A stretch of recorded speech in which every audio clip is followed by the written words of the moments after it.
Listen to me. For decades, the West believed they were the center of the world, but in 2025, India is no longer waiting for permission. With the fastest growing economy, a young workforce, and unstoppable innovation, India is rewriting the rule book. This is not just growth, it is domination, and the West, they see their monopoly slipping away. That's why they are terrified. For decades, the West enjoyed an uncontested position of power, influence, and global dominance. They built the rules, they controlled the money, and they dictated how the world should function. Whether it was trade, technology, or geopolitics, they believed the future could only be shaped by them. But in 2025, something historic has happened. India has stepped forward as a force so powerful that the global balance of power is tilting, and there is no turning back. When we say the rise of India terrifies the West, it is not just because of economic numbers or headlines.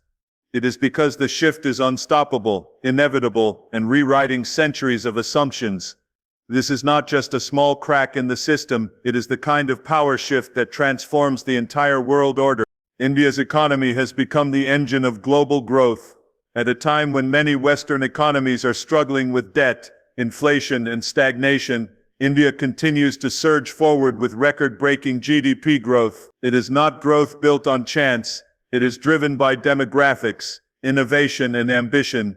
With the world's youngest population, India has an energy the West cannot match. This is not a tired society running on legacy wealth. This is a nation filled with millions of young, hungry, and determined individuals who are building the future brick by brick. The West sees this youth power and knows they cannot compete with it. Their own societies are aging, shrinking, and losing dynamism, while India grows more vibrant every single year. At the heart of this rise is confidence. India no longer asks, "Will the West approve?" It no longer waits for validation. It moves forward because it believes in its own vision. When Western powers built their dominance, they did so by dictating terms to others. They believed the developing world had no choice but to follow. But India in 2025 is breaking that illusion. It is making decisions for itself, and others are following its lead. That is the nightmare scenario for the West, because once you lose control of the narrative, you lose control of the system. And make no mistake, the West has thrived on control. They controlled finance through institutions like the IMF and World Bank. They controlled narratives through global media, and they controlled geopolitics through military alliances. But when India rises, the rules begin to shift. Suddenly, new financial systems are being built where the West is not in charge. Suddenly, trade flows and partnerships are being decided in New Delhi, not in Washington or Brussels. The balance of global power is no longer guaranteed to lean westward, and that reality shakes them to the core. The most terrifying part for the West is not just India's size or its growth, it is the speed. In one decade, India has transformed from being seen as a developing country to being recognized as a global powerhouse. The West cannot adjust this quickly. Their entire system is built on decades of dominance and slow-moving institutions. India, meanwhile, is agile, fast, and bold.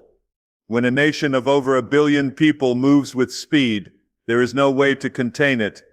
The West sees this momentum and knows they cannot stop it. So why does the rise of India terrify the West in 2025? Because it represents the end of an era. It signals that their monopoly over power is finished. They are afraid because the old world order is collapsing in front of their eyes, and a new order is emerging where India is a central pillar. It is not fear of competition, it is fear of irrelevance, and when irrelevance stares at an empire built on dominance, terror is the only natural response. India in 2025 is no longer just a participant in the global technology race. It is one of the leaders. For decades, the West prided itself on being the home of innovation, the birthplace of Silicon Valley, and the champion of cutting-edge science. But today, India has become a technological powerhouse, and that transformation has rattled the West like never before. What truly terrifies them is not simply that India is advancing in technology, it is that India is leapfrogging, moving faster, and setting new benchmarks in areas where the West once claimed exclusive dominance. For years, the West was comfortable with the idea of India being the back office of the world, providing IT support, outsourcing, and cheaper labor.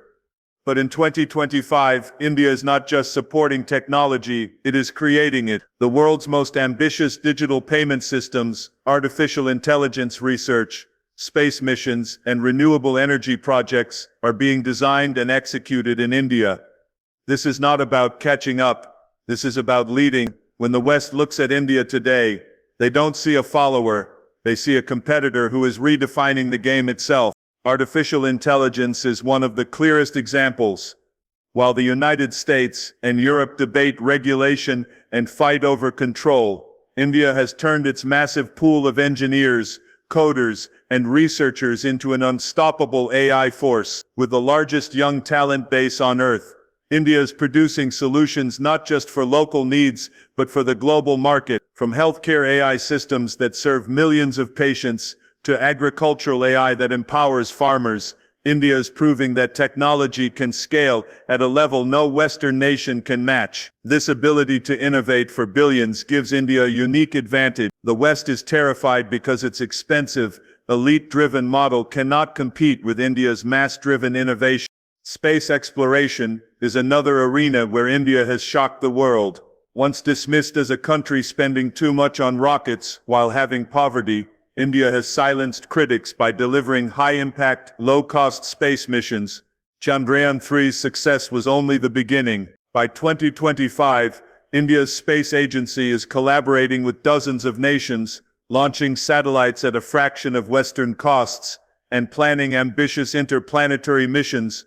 The West is not used to seeing a developing nation outsmart their billion-dollar programs, yet India has done it, and it continues to do it. That is why space is no longer the West's playground alone, it is India's launchpad to global leadership. But technology is not only about space and AI. India has revolutionized digital governance. The Aadhaar system, the Unified Payments Interface (UPI), and India Stack have created a digital infrastructure that even the most advanced Western nations struggle to replicate. 1 billion people can make instant payments, verify identity, and access services seamlessly. It is a model admired globally, with many countries trying to adopt similar frameworks. The West, used to being the standard setter, now finds itself looking at India for inspiration. That reversal of roles is what truly unsettles them. Renewable energy and green technology are also part of this fear.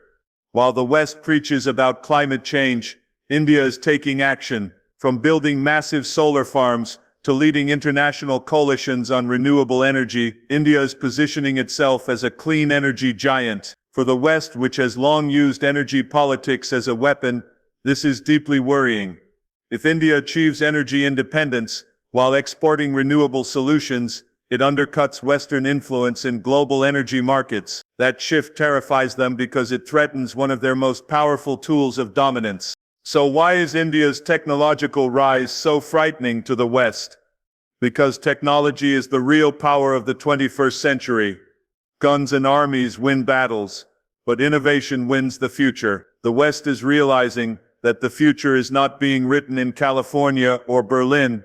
It is being written in Bengaluru, Hyderabad, and Pune. Every time India launches a new digital initiative, every time it announces a new discovery, every time it scales a solution to serve 1 billion people, the West sees its own lead shrinking. In 2025, India has become a symbol of innovation at scale. It is proving that technology is not the privilege of the few, but the strength of the many.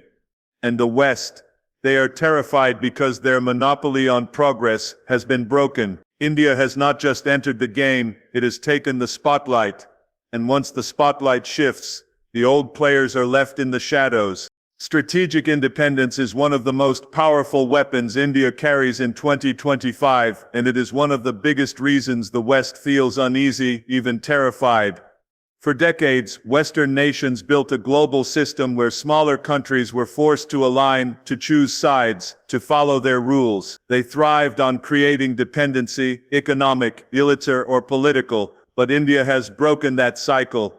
It has shown the world that it does not need to bend to any camp, that it will walk its own path, and that its decisions are guided only by its national interest. This is independence at a scale the West cannot control, and that loss of control fuels their fear. India has mastered the art of balancing. It is not a puppet in anyone's hands. It trades with the United States, partners with Russia for defense, engages with China on regional platforms, and builds ties with Europe, the Middle East, Africa, and Southeast Asia, all without surrendering its sovereignty.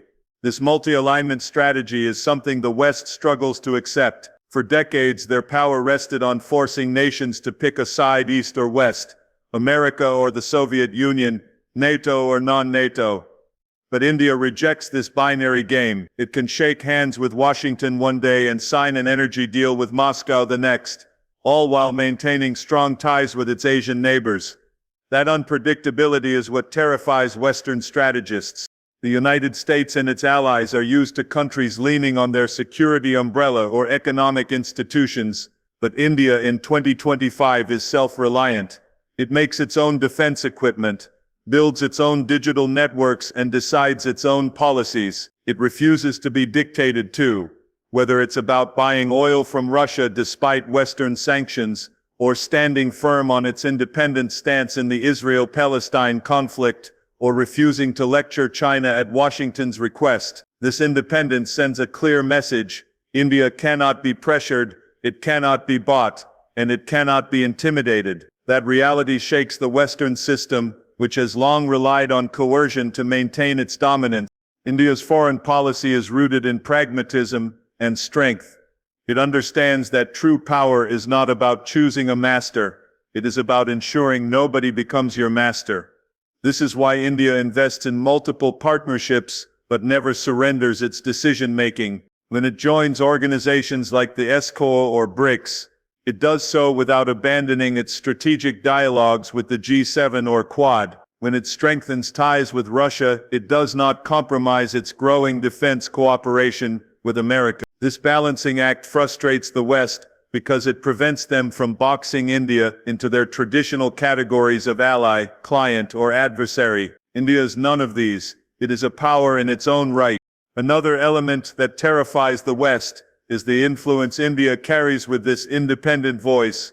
When India speaks in 2025, it does not just speak for itself, it speaks for the global South, for the developing world that has long been sidelined by Western dominance. India has become the champion of those nations who want a fairer global order, a system not built only for the benefit of Europe and America. This leadership role gives India moral authority, and moral authority is something the West can never fully control. Every time India defends the sovereignty of smaller nations, calls for reform in institutions like the UN, or demands equity in climate change discussions, it erodes the West's monopoly on global decision-making. The West's fear also comes from the realization that India is not only independent, it is respected for it. Countries across Asia, Africa, and Latin America admire India's courage to say no when others would have bowed. That respect builds alliances, not of dependency but of trust, and trust is more powerful than force. When nations trust India, they follow its lead, and that weakens Western influence even further. So why does India's strategic independence terrify the West? Because it represents the end of control. It signals that the era of commanding smaller nations is over. It proves that even in a world dominated by superpowers, a nation can rise, stand firm, and walk its own path. India's independence is a reminder to the West that their threats, their sanctions, and their pressure tactics no longer guarantee obedience. In 2025, India is showing the world what freedom in geopolitics truly looks like. It is not just about resisting influence, it is about creating influence without subordination. The West is terrified not because India is alone, but because it is leading a movement of independence that could inspire countless others, and when that movement spreads, the old order crumbles. That is why strategic independence is not just India's strength, it is the West's nightmare. India in 2025 is no longer only an economic giant or a technological hub. It is a nation with growing military muscle and undeniable global presence. For years, the West viewed India as a country with potential but limited strength, one that could not project hard power beyond its borders. That assumption has been shattered. Today, India's armed forces, its navy, its air power, and its space capabilities have all evolved to the point where the West can no longer dismiss it as a regional player, and this transformation terrifies them, because once military strength is combined with economic rise and strategic independence, you have a power that cannot be ignored, contained, or controlled. The Indian Navy is one of the most visible symbols of this rise. For decades, the Indian Ocean was treated as a backyard of Western navies, dominated by the US and its allies. But in 2025, the Indian Navy has become a formidable force patrolling those waters. With aircraft carriers, nuclear submarines, and advanced warships, India is now the primary guardian of the Indian Ocean. This is not just about defending its shores, it is about controlling one of the most important trade routes in the world. The West knows that if India chooses to, it can influence global shipping, energy flows, and the movement of goods. That kind of leverage, resting in the hands of a non-Western power, is enough to make strategists in Washington, London, and Brussels nervous. India's air force and missile capabilities have also advanced dramatically. With modern fighter jets, indigenous missile systems, and a rapidly expanding drone program, India can defend itself and project power far beyond its borders. The days when the West could assume India was dependent on imported weapons are fading. The push for self-reliance in defense has turned India into both a major arms producer and exporter. This reduces Western leverage, as nations that once depended on the US or Europe for weapons can now turn to India as an alternative supplier. That shift undermines Western dominance in one of their most lucrative and strategic industries. Then there is space, perhaps the most underestimated but critical domain of future warfare. India has proven itself not only capable of launching satellites cheaply and efficiently, but also of conducting complex interplanetary missions. By 2025, India's space program includes military applications with satellite networks that enhance surveillance, communication, and precision targeting. This gives India an edge in both defense and deterrence. For the West, which has long viewed space as its own strategic arena, India's rise in this field is deeply unsettling. It means they are no longer the only ones with eyes in the sky and the ability to project influence from orbit. What truly frightens the West is not just the growth of India's military strength, but its integration into global strategy. India is no longer content with simply guarding its own territory. It is actively shaping regional and international security dialogues, from the Indo-Pacific to the Middle East, from Africa to Europe. India's defense partnerships are expanding. Joint exercises with dozens of countries, peacekeeping contributions, and humanitarian missions show that India is stepping into a leadership role that extends well beyond South Asia. The West sees this and realizes that India is competing for influence in regions where they once held uncontested sway. India's growing presence also carries symbolic weight. A nation that was colonized for centuries now commands respect on global stages. When Indian warships dock in African or Southeast Asian ports, they are welcomed as partners, not invaders. This contrast with Western militaries, often viewed with suspicion, gives India soft power alongside its hard power. The combination of respect and strength makes India an even bigger threat to Western dominance, because it wins both hearts and battles. The other terrifying aspect for the West is that India's military rise is backed by a strong economy and a sense of purpose. Unlike some countries that build armies without a foundation, India's defense modernization is sustainable. It is funded by real growth, supported by indigenous industry, and aligned with long-term national strategy. This makes it far more durable than the temporary surges seen in other nations. For the West, this means India's military power is not a short-term phenomenon, but a permanent shift in global balance. So why does India's growing military muscle and global presence terrify the West? Because it represents the final piece of the puzzle. Economic rise can be tolerated, technological growth can be admired, and strategic independence can be negotiated. But when all of these are combined with military strength, you have a nation that cannot be pushed around. You have a nation that can defend its interests and influence others. You have a nation that is no longer just rising, but standing tall as a global power. In 2025, India's military power does not just protect its sovereignty, it amplifies its voice, multiplies its influence, and guarantees that the West can no longer dictate terms without resistance. That is what terrifies them, the realization that their era of unquestioned dominance is ending, and India's era of strength is only beginning. The most powerful force behind India's rise is not just its economy, its technology, or its military. It is the idea of India itself. This is what terrifies the West in 2025 more than anything else, because power can be matched, economies can compete, and militaries can deter. But an idea that inspires billions cannot be stopped. And the idea of India is bigger than borders, bigger than governments, and bigger than any single achievement. It is the vision of a nation that combines democracy, diversity, tradition, and modernity into a single unstoppable force. For centuries, the West carried the narrative that they were the sole guardians of progress and freedom.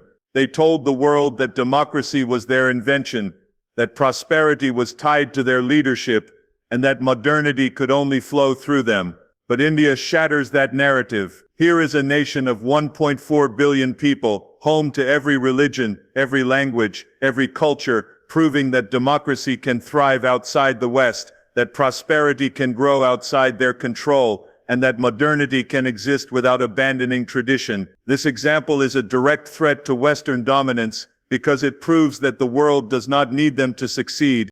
The idea of India is rooted in coexistence. It is not a country built on one race, one language, or one ideology. It is a civilization that has endured for thousands of years by absorbing, adapting, and evolving. In 2025, this idea shines brighter than ever, showing the world that unity does not require uniformity. While Western nations struggle with polarization, migration crises, and cultural clashes, India shows how diversity can be strength, not weakness. This challenges the Western model and inspires other nations to look beyond the old frameworks of identity and governance. And when countries see India succeeding in its own way, they start questioning why they should follow the West at all. Another part of the idea of India is resilience.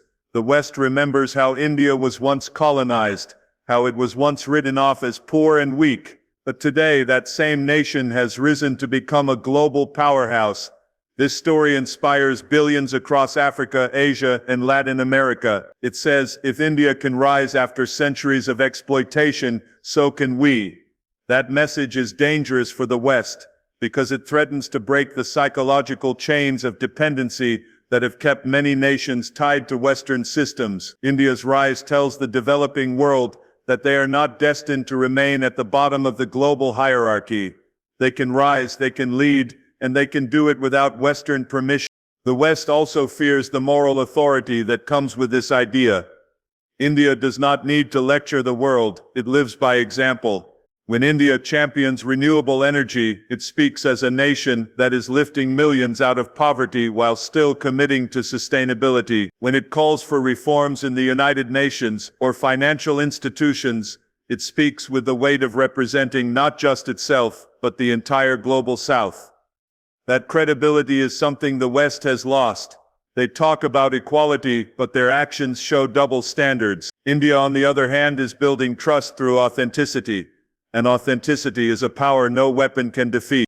What terrifies the West the most is that the idea of India is not just attractive to the developing world, it is increasingly respected in the developed world as well. Western societies, tired of their own political divides, look at India and see energy, optimism, and growth. Investors, innovators, and thinkers are turning their eyes to New Delhi, Bengaluru, and Mumbai.